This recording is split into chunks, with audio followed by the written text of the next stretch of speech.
Assalamualaikum warahmatullahi wabarakatuh. Bismillah, alhamdulillah, assalatu wassalamu ala rasulillah Muhammad ibn Abdullah wa ala alihi wa sahbihi wa mawalah. Ashhadu an la ilaha illallah wahdahu la syarika lah, wa asyhadu anna Muhammadan abduhu wa rasuluhu wa la nabiyya ba'dah. Allahumma shalli ala sayyidina Muhammadin salatan taj'aluna bihal istiqamah tatba'uhal karamah wa tahsyuruna biha bi ibadika sholina bi sa'adati wal karamah fid dunya wal akhirah wa ala alihi wa sahbihi wa barik wa sallim. Rabbi shrah li sadri wa yassir li amri wa hlul 'uqdatam min lisani yafqahu qawli, amma ba'd. Anak-anak sekalian, santriwan santriwati pesantren Unggul Salsabila Zainiyah, hadirin kaum muslimin rahimakumullah. Setelah pada pertemuan sebelumnya kita sedikit berbicara tentang takwa dan khauf, maka pada sore hari ini dalam kajian singkat menjelang buka puasa terkait dengan pelaksanaan ibadah puasa kita yang sudah mencapai pertengahan bulan Ramadan ini, saya ingin sedikit sampaikan sesuatu hal yang sangat penting dalam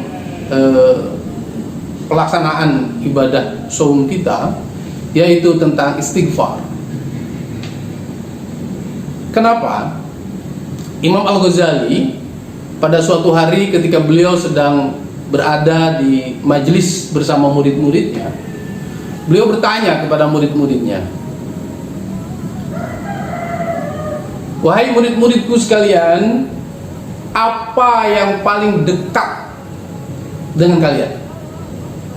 Sentak murid-muridnya menjawab, ada yang mengatakan gurunya, ada yang mengatakan orang tuanya, ada yang mengatakan kawan karibnya, dan berbagai macam jawaban beraneka ragam. Imam Al-Ghazali kemudian menjawab bahwa jawaban kalian benar semua, karena itu yang kalian rasakan. Tetapi ada hal penting yang justru harus menjadi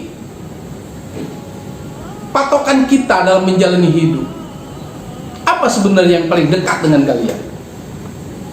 Maka pada saat itu Imam Al-Ghazali menegaskan bahwa yang paling dekat dengan kalian adalah al-maut, kematian.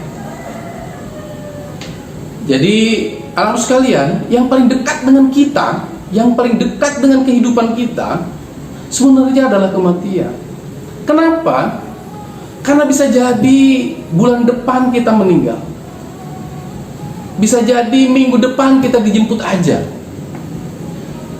bisa jadi besok tiba-tiba kita dipanggil Allah, atau bahkan mungkin kita selepas kajian ini kita dipanggil oleh Allah. Kapanpun, idza jaa ajalukum la yastakhiruna sa'atan wa la yastaqdimun. Ajal itu nggak bisa diakhirkan, nggak bisa dilambatkan, dan nggak bisa dipercepat walaupun hanya 1 detik. Disitulah kita kemudian bisa memahami bahwa ajal, kematian itu demikian dekat.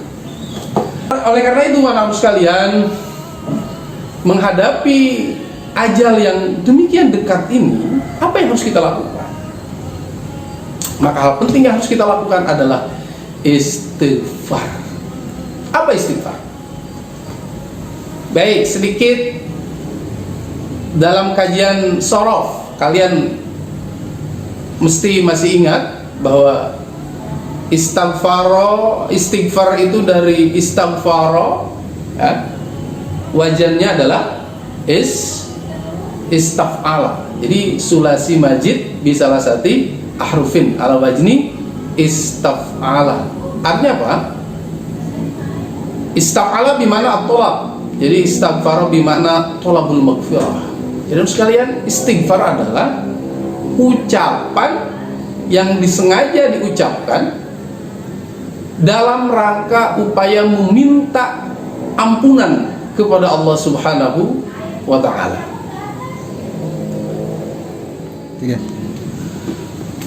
Anak sekalian, santriwan santriwati pesantren Unggul Salsabila Zainiyah dan hadirin rahimakumullah, dalam kesempatan ini sengaja saya ingin sedikit melakukan kajian istighfar ini dengan menyampaikan beberapa hadis Rasul yang khusus menyampaikan tentang istighfar.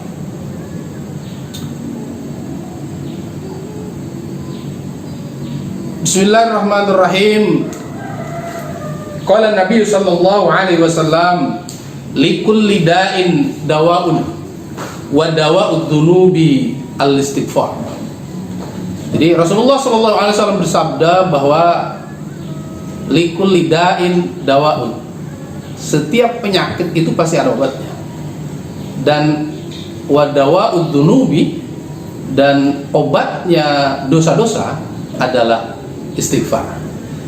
Jadi anak sekalian, saat kita melakukan dosa, maka sejatinya kita sedang memasukkan virus ke dalam hati kita yang mengakibatkan hati kita sakit, yang mengakibatkan hati kita gelap, yang mengakibatkan perilaku kita malas, yang mengakibatkan rezeki kita seret, yang mengakibatkan urusan kita sulit. Maka penyakit itu, kesulitan itu, kegelapan itu mesti segera diobati. Dan obatnya adalah apa? Istighfar. Istighfar, meminta ampun kepada Allah Subhanahu wa ta'ala. Oleh karena itu, istighfar sebenarnya memang bukan hanya sekedar meminta ampunan kepada Allah Subhanahu wa ta'ala. Paling tidak ada 3 fungsi daripada istighfar. Pertama, sesuai dengan lafadznya memang astaghfirullahaladzim, itu adalah lafadz istighfar yang paling pendek ya. Astaghfirullahaladzim, aku memohon ampunan kepadamu ya Allah yang maha agung.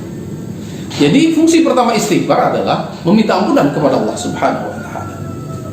Fungsi kedua dari istighfar adalah meminta kepada Allah agar dimudahkan dari segala urusan. Kenapa? Karena tadi itu dosa semacam virus. Dosa adalah penyakit yang mengakibatkan jiwa kita sakit, urusan kita sulit, rezeki kita seret. Oleh karena itu, fungsi istighfar juga adalah meminta kepada Allah agar dimudahkan dalam segala urusan. Dan yang ketiga, fungsi istighfar adalah meminta kepada Allah agar dikabulkan doa. Kenapa istighfar berfungsi untuk mengabulkan doa pada lafadznya adalah minta ampunan kepada Allah? Bisa jadi anak sekalian, seperti yang saya tak sampaikan tadi, dosa mengakibatkan rezeki kita seret. Dosa mengakibatkan kita dimurkai oleh Allah. Dosa mengakibatkan berkurangnya rahmat dan kasih sayang Allah kepada kita. Oleh karena itu, ketika kita melakukan dosa, berkurang kasih sayang Allah kepada kita, berkurang perhatian Allah kepada kita, maka berkurang pula rezeki Allah kepada kita. Oleh karena itu, ketika kita minta kepada Allah, awali dulu dengan istighfar, agar kemudian rahmat Allah kembali dulu kepada kita, kasih sayang Allah kembali dulu kepada kita, sehingga ketika rahmat dan kasih sayang Allah itu sudah kembali kepada kita, maka apa yang kita minta kepada Allah tentu akan Allah kabulkan. Baik, anu sekalian, santriwan santriwati pesantren Unggul Salsabila Zainiyah, hadirin rahimakumullah. Kita lanjutkan ke hadis yang berikutnya. Wa qala Rasulullah sallallahu alaihi wasallam, ma asarra man istaghfara wa in 'ada fil yaumi sab'ina marratan. Rasulullah sallallahu alaihi wasallam bersabda, ma asor, tidak akan tetap, maksudnya tidak akan tetap berada dalam kondisi berdosa. Man istaghfara, barang siapa yang beristighfar, wa in ada fil yaumi, sekalipun dia mengulangi dosanya itu sab'ina marratan, dalam satu hari sebanyak 70 kali. Tentu saja dosa-dosa kecil yang tidak disengaja, yang tidak bisa kita hindari. Maksudnya anak sekalian, pesan yang penting dari hadis ini sebenarnya adalah bahwa ketika kita suatu saat di masa yang lalu, yang mungkin kalian ketika sebelum hijrah jadi santri ya, beda kan sekarang udah jadi santri, berboncengan dengan bukan muhrim, atau ketika istirahat sekolah kelayapan ke sana kemari mengambil barang milik orang dan sebagainya. Nah, jangan khawatir ketika ingat dosa itu dan kita menyesal lalu kemudian beristighfarlah, maka Allah akan mengampuni dosa-dosa kalian. Kenapa? Karena semua macam dosa akan Allah ampuni, kecuali dosa syirik. Kecuali dosa syirik yang tidak akan Allah ampuni. Ya. Kemudian selanjutnya, wa qala sallallahu alaihi wasallam,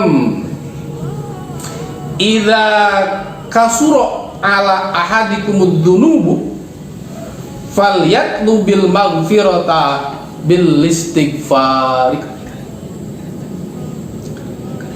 Rasulullah sallallahu alaihi wasallam bersabda, idza kasura, apabila banyak, ala ahadikum, atas salah satu di antara kalian, ad-dunub, dosa-dosa, falyatlu bil maghfirata, maka mintalah ampun, bil istighfari, dengan istighfar.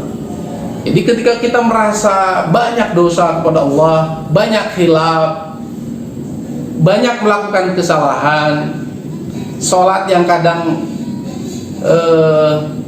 terlambat, yang kadang mungkin juga tertinggal dan sebagainya, atau kadang kita membangkang kepada orang tua, kadang kita melakukan sesuatu yang kita sadari itu adalah sebuah dosa, tetapi kemudian masih tetap kita lakukan, lalu saat ini kemudian kalian sesali, maka apa yang harus kalian lakukan?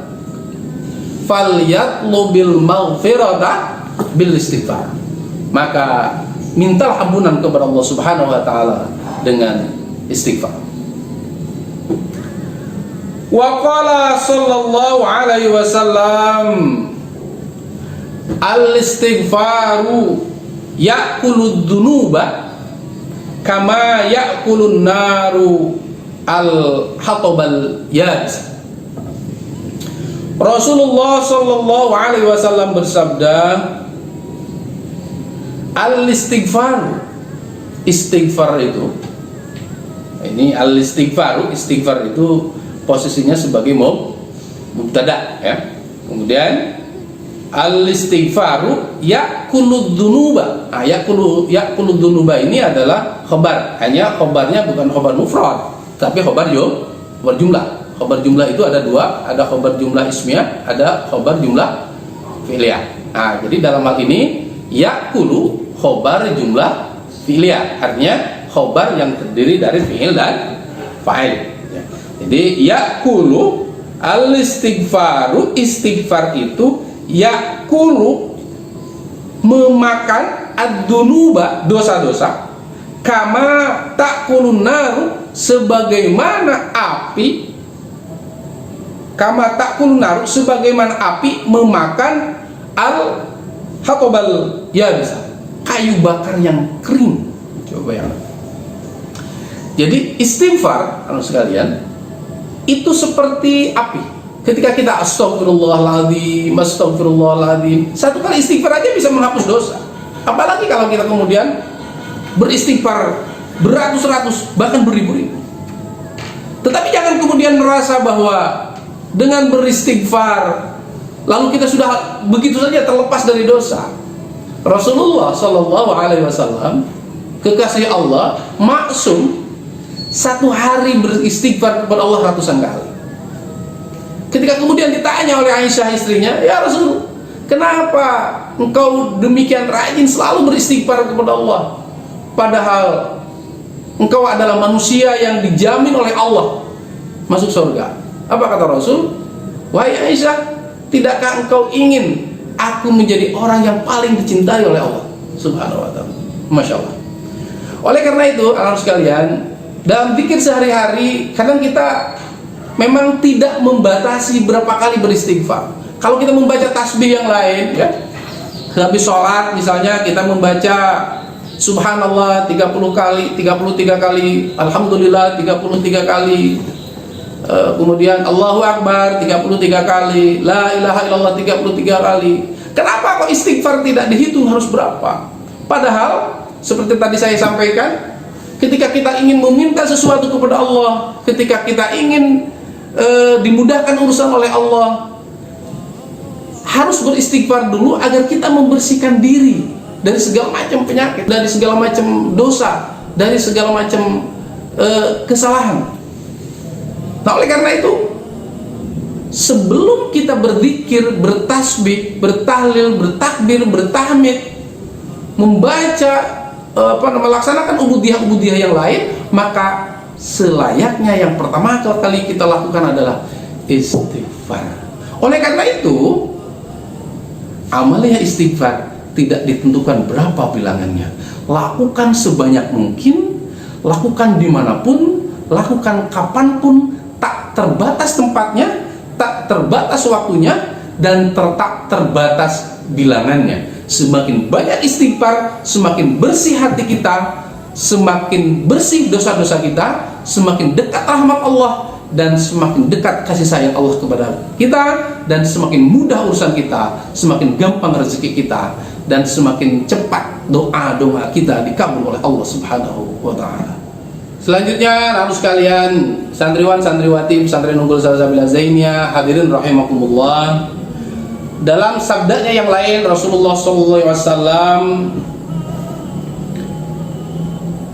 mengatakan, aksiru minal istighfari faman aksara minhu ja'alallahu lahu min kulli ghammin wa hammin farzan wa razaqahu min haitsu la yahtasib. Seperti tadi saya sampaikan bahwa istighfar memudahkan urusan dan menjadi wasilah dikabulkannya doa-doa kita.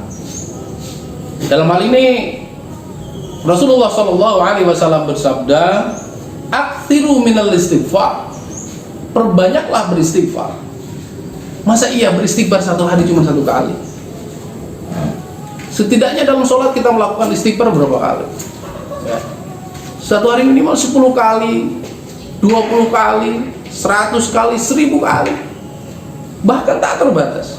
Oleh karena itu, mari kita perhatikan sabda Rasulullah, aksiru minal istighfar, perbanyaklah beristighfar.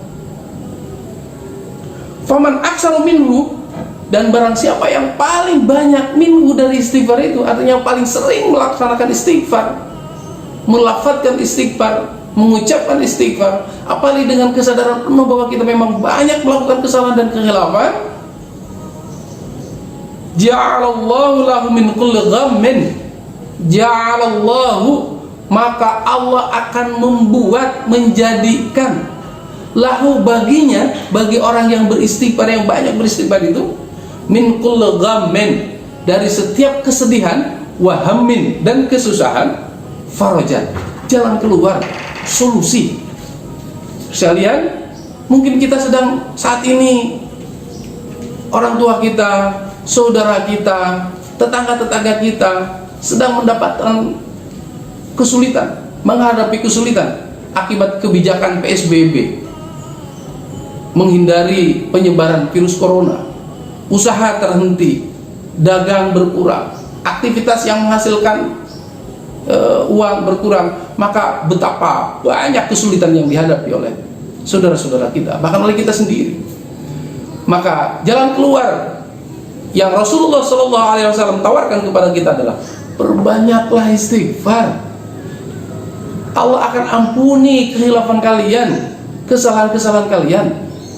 Dan bahkan kemudian Rasulullah sampaikan bahwa Allah berjanji wa razaqahu min haitsu la yahtasib, dan Allah akan memberikan rezekinya min haitsu la yahtasib, dari jalan yang tidak disangka-sangka. Oleh karena itu, anu sekalian, yuk kita ingatkan kepada saudara-saudara kita, kepada tetangga-tetangga kita, jangan hanya melulu berharap bantuan dari pemerintah, subsidi, kompensasi COVID-19 atau ini dan sebagainya. Berdoa kepada Allah, biar nanti Allah yang atur rezeki untuk kita semuanya. Anu sekalian, marilah kita perbanyak beristighfar. Lalu kalau kalian bertanya, Ustaz, apa lapan istighfar yang harus kita lakukan? Apa lapan istighfar yang harus kita ucapkan dalam setiap kesempatan itu? Ada banyak anu sekalian lapan-lapan istighfar, mulai yang paling pendek sampai yang paling panjang. Minimal kita beristighfar kepada Allah dengan lafaz astaghfirullahaladzim, ya. Gimana? Astaghfirullahaladzim. Atau ingin sambil di samping mana astaghfirullahaladzim, ya Allah, aku meminta ampunan kepadamu ya Allah yang Maha Agung. Atau mau ditambahkan astaghfirullahaladzim wa atubu ilaih. Astaghfirullahaladzim, aku meminta ampunan kepadamu ya Allah yang Maha Agung, wa atubu ilaih, dan aku bertobat kepadanya. Atau astaghfirullahaladzim alladzi la ilaha illa huwal hayyul qayyum wa atubu ilaih.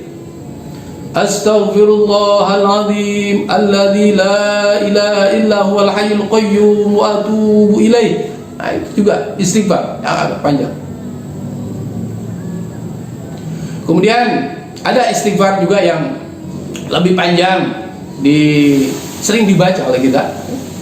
Astaghfirullahaladzim li wa li walidayya wa awali ashabil huquqil wajibati alayya wa li jami'il muslimin wal muslimat wal mu'minin wal mu'minat al ahya'i minhum wal amwat. Istighfar untuk kita, untuk kedua orang tua kita, untuk saudara-saudara kita, dan untuk semua kaum muslimin. Kenapa? Apa layak kita memintakan istighfar untuk orang lain, padahal dosa-dosa kita juga banyak?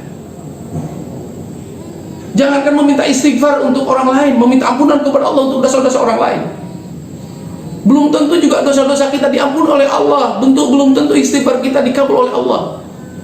Kemarin saya sampaikan bahwa Syekh Abdul Aziz bin Baz mengatakan al-abdu yasiru ilallahi bainal khawfi war raja, bahwa manusia datang kepada Allah di antara khauf dan raja. Benar, ketika kita meminta ampunan kepada Allah, kita dihantui perasaan takut, doa permohonan ampunan kita tidak dikabul oleh Allah Subhanahu wa taala.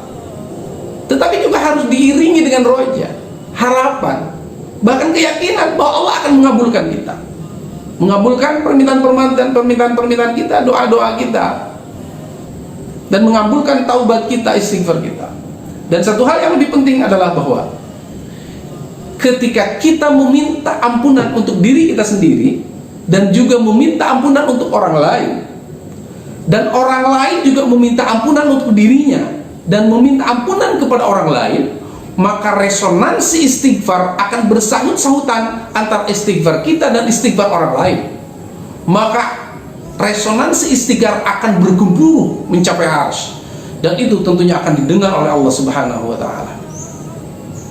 Oleh karena itu, anak-anak sekalian, beristighfarlah kepada Allah Subhanahu wa taala atas dosa-dosa kita, dan juga beristighfarlah kepada Allah Subhanahu wa taala atas dosa-dosa orang tua kita, atas dosa saudara-saudara kita, atas dosa kaum muslimin muslimat dimanapun berada. Mudah-mudahan anu sekalian, semua kesulitan kita, semua kesusahan kita, kebingungan kita, dengan wasilah istighfar yang kita dawamkan setiap hari, Allah segera berikan jalan keluarnya. Setiap kesalahan, setiap kekhilafan, setiap dosa yang kita lakukan, baik disengaja maupun tidak, lahir batin, Allah ampuni. Sehingga saat kita melewati bulan puasa nanti, kawaladin waladatku seperti seorang bayi yang baru dilahirkan dari ibunya dengan bersih tanpa dosa. Amin ya Allah ya Rabbal Alamin. Demikian kajian singkat yang saya sampaikan pada sore hari ini. Mudah-mudahan ada manfaatnya. Mohon maaf apabila ada kekhilafan, dan terima kasih atas segala perhatian. Innal adla biyadillahi yudhi ma yasha wallahu dzul fadlil azim. Wassalamualaikum warahmatullahi wabarakatuh.